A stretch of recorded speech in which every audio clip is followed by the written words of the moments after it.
Hey, what's going on, everyone? My name is D. Anthony with Evolution Traders. In this video, we're going to go over a little bit of a case study on, a 20 SMA play, and for the, sole purpose of YouTube and kind of making things a little bit better and more basic to understand, I'm going to actually call these 20 SMA momentum drive plays. So if you guys ever hear me say momentum drive plays, that's what it is, right? Because basically what we're looking for here, and it can be applied to any time frame. I particularly like to use it on the 5 minute. I know some people use the 1, the 2, the 3. It doesn't really matter. But these momentum drive plays are simply that. It's a trade on momentum. So when you get a close back over the 20 SMA, not the EMA, the SMA, when you guys get a candle that closes over the 20 SMA, and then you get a following candle to confirm the high price on that reason why candle, that's a momentum drive, okay? So that's a momentum shifting play. It's a momentum kind of scalp that you can take. It's a tool that you can add to your belt as far as, setups that you're looking for on a day in and day out basis. But in this video, I don't want to just not teach you guys how to use it, because I'm sure you guys are all pretty familiar with the 20 SMA plays at this point in time. What I want to do is a case study, and I want to give you guys an example, because some of you traders out there don't know when to call it quits. You guys win 1-2 trades and then you're still trading 4 or 5 hours later. And it's like, it blows my mind. The whole reason why you're doing this trading business is for the freedom of time. Now, can you make large sums of money very, very quickly? Yes. Does that mean that just because you can make a lot of money very, very quickly that you need to be here for extended periods of time? Absolutely not. What you need to understand is that trading is a game of probabilities, okay? Any which way you want to draw it up, it's a game of probabilities. So what that means is it doesn't matter the strategy, it doesn't matter the edge, it doesn't matter the time frame, it doesn't matter, none of that stuff matters what you're looking for. Each indicator, each strategy, each edge is going to give you some type of percentage that's going to be in your favor, okay? Now, what I have found over years and years of taking these plays and hundreds of, if not thousands of trades, I normally can put together a 60% win rate come the end of the week, right? Now, again, win rates are all subjective, because let's say, for example, we take one trade and we happen to win that one trade and we stop trading on the day. Well, essentially, we finish the day with 100% win rate. Let's say tomorrow we take 3 trades and one of them loses and 2 of them win. Now that's going to drop our win rate down a little bit. What I'm seeing based on just the trades that I take is I normally hit, if the market is presenting me good opportunities, I'm normally hitting at a 60 to 62, 63%, 59%, 55%, 58% on a week over week basis, okay? Now, what that's allowing me to do is come out of the week or come out of the month profitable, okay?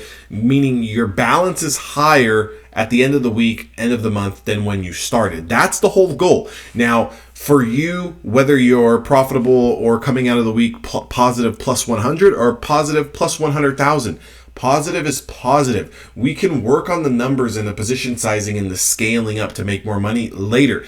Let's just be on the right side of the win rate first. Like, let's be over 50%, and then we can kind of mess with the numbers. A lot of traders are so fixated on what's my exact risk to reward ratio on this particular setup, and if I don't get it, I'm not going to be profitable. You have to understand. I'm going to give you an example. Today would have been a perfect example of how you could have taken one trade and called it a day and went about your merry way and allowed the days to compound, meaning turning off your computer screen, coming back tomorrow, trying to find that 1 or 2 plays, coming back the next day.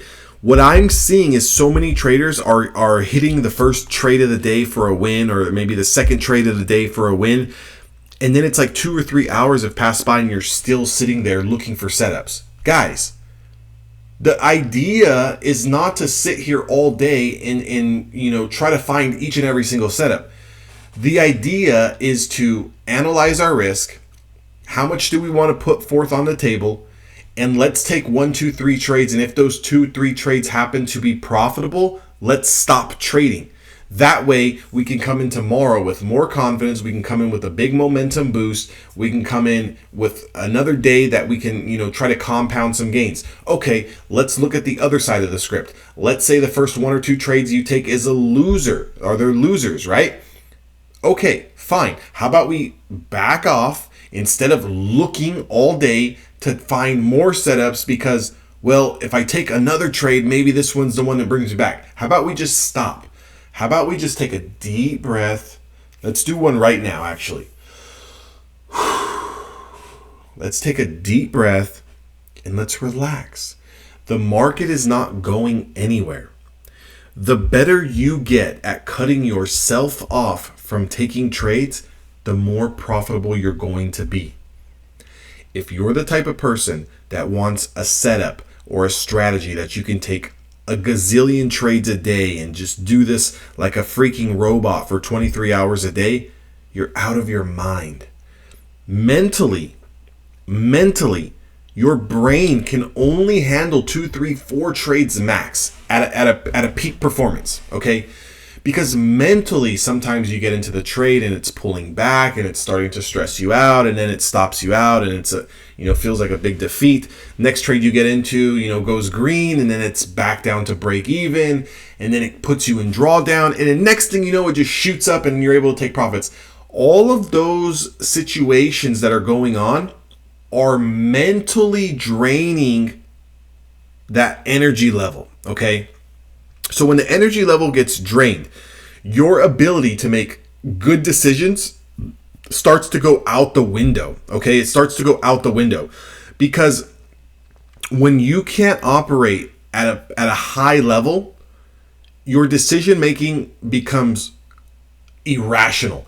You get erratic. You trade off of pure emotions. You trade off of pure FOMO. You trade off of pure speculation. You trade off of pure instinct, right? You're trying to predict where the candlesticks are going as if you're some magic magician or something. Like as if you're, David freaking Copperfield himself, right? Like you guys are freaking Houdini. Like you guys are going to get out of a mysterious situation because, you have a hunch. Guys, we don't operate on a hunch. We operate on what's going on in front of our face. What we need is data. And I'm looking at the same chart that you're looking at each and every single day. The same way you're looking at the same chart I have in front of my face each and every single day. There's nothing hidden here. There's no surprises. What's happening in the markets and what you do in the markets sometimes can be two different things.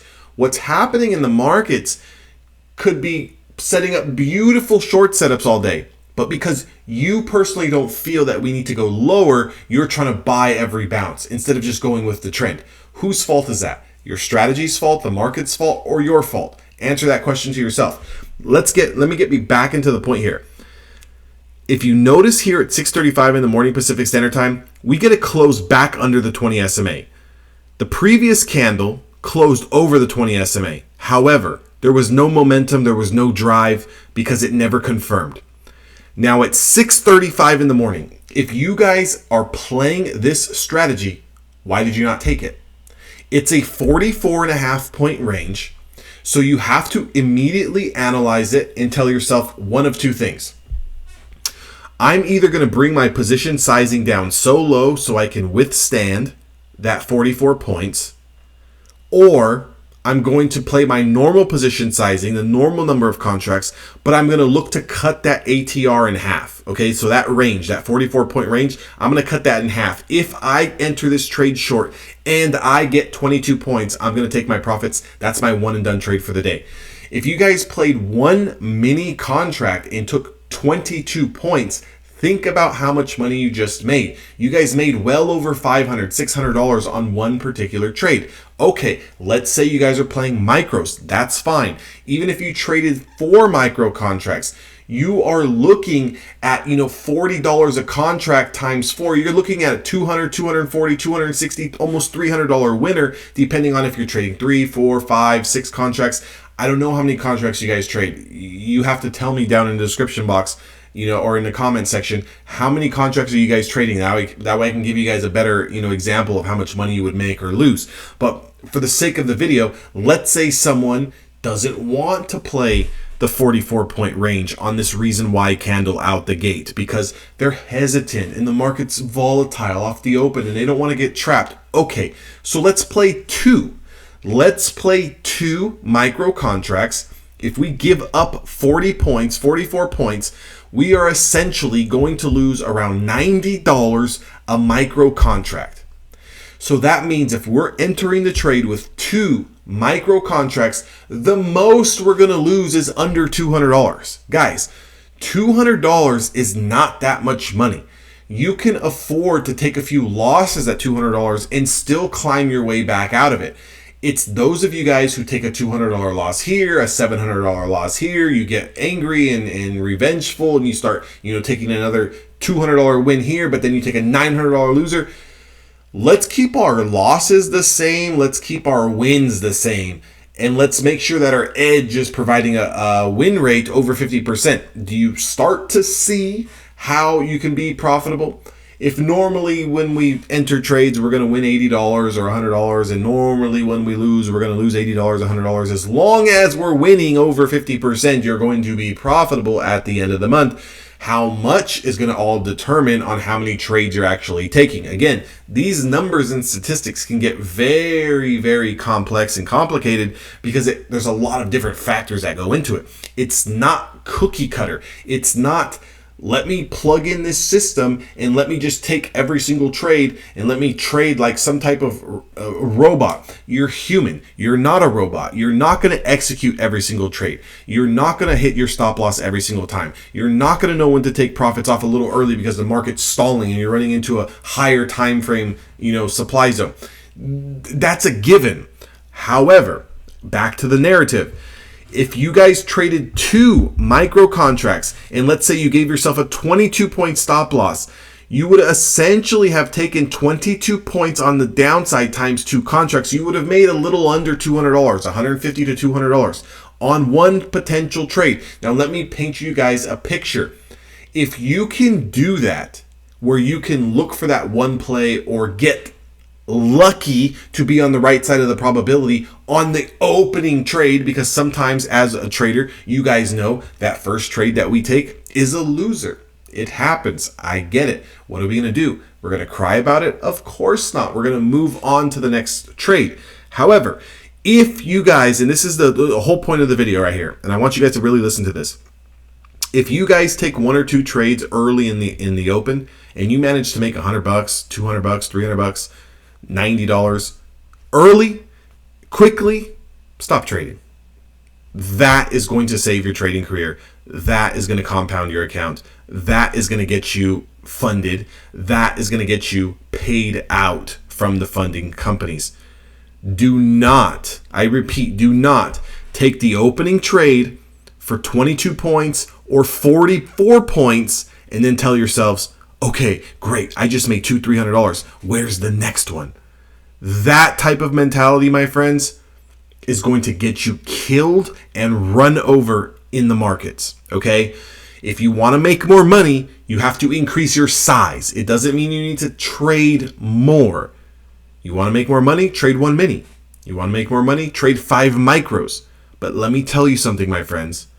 Those of you guys who are in the particular spot right now where you're thinking, well, even if I took this trade and I did make money, it's only $100 because he's telling me only to play 1 or 2 micro contracts. Let me tell you something, friend. You're the type of person that is going to trade 1 mini contract and you're going to be down and draw down $300, $400, $500, panic, not know what to do about it, click the sell button, and it's going to go in your favor, and you should have just held it 10, 15 minutes longer. You are not emotionally ready to trade bigger size. If you're not emotionally ready to lose $500, to lose $1,000, if your account cannot withstand losing 500, 400, 300, 250, 700 in one particular trade, you can't potentially expect to make $4, $5, $6, $7, $800 a trade. Does this make sense? If you're looking to have a stop loss of $100 or $50 or $150 or $200, you have to be comfortable with taking profits at $50, $100, $250. Does that make sense? And when you do win these trades, when you do happen to have trades that work in your favor, early in the day, you have to stop trading. It doesn't mean put your foot on the gas and throw on your Iron Man suit and think that you can tackle the world because you're the world's best trader. No. Go do something else. Get off the screens. Take a deep breath. And breathe. Guys, if you would like to trade with me each and every single day live, make sure to join Evolution Traders. I offer one-on-one coaching and mentorship. We can set up private Zoom calls. We can work on trading plans. We can work on strategies. I can give you guys the laundry list of other potential setups that I look for each and every single day. We can talk about how to manage risk. We can talk about position sizing and trade plans and psychology and mindset and all of that stuff. You guys can also trade with probably one of the best teams that trades futures around. The guys who are trading in my room, outside of being some type of ex-market professional or ex-floor pit trader, your normal guy. I'm a normal guy. These are normal people. We probably have the best normal people. Not only supportive, helpful, and just downright cool people. I'll see you guys on the inside. Catch you guys on YouTube on the next video. Make sure to like, comment, and subscribe.